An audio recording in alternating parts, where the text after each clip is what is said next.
1970, a single income was enough to buy a house, 2 cars, and raise a family of 4. Fast forward to today, and that same American dream feels like a luxury reserved for the top 1%. The math simply doesn't add up anymore. You've been told to study hard, get a degree, and work 40 hours a week to be comfortable. But while your salary is climbing the stairs, your expenses are taking the elevator. The middle class isn't just struggling, it's being systematically erased. And if you don't understand the why behind this, you're going to be left behind.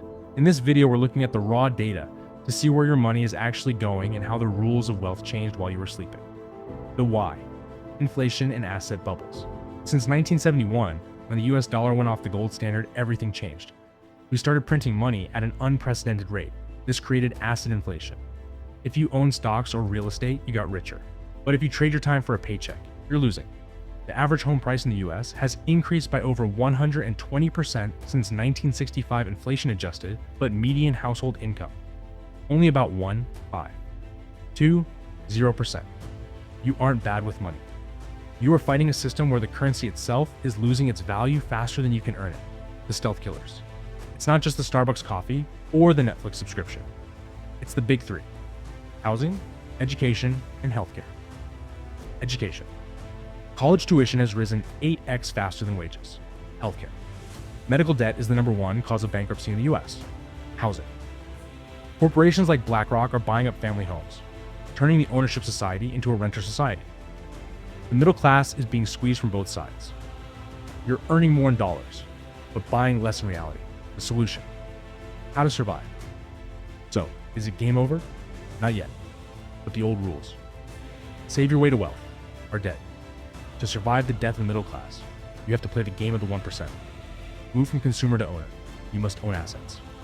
Stocks, real estate, or your own business. Cash is trash in a high inflation world. The 24/7 income.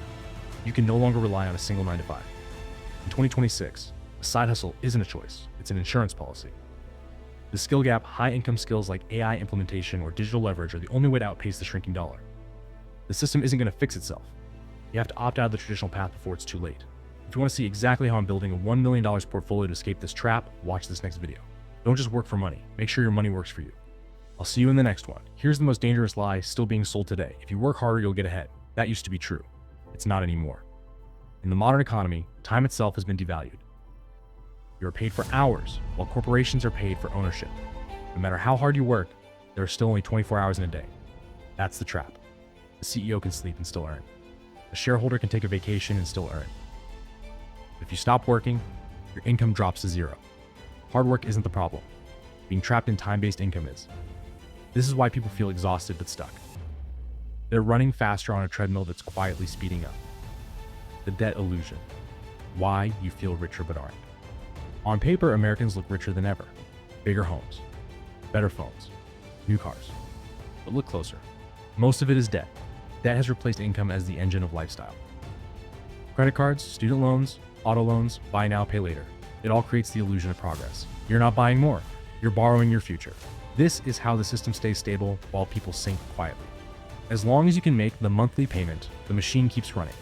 Freedom used to mean owning things outright. Now it means juggling payments without missing one.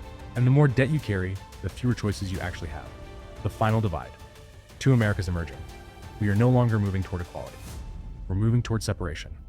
2 Americas are forming. One group owns assets, leverages technology, and compounds wealth quietly. They understand how the system works. The other group works harder every year, carries more debt, and wonders why life keeps getting more expensive.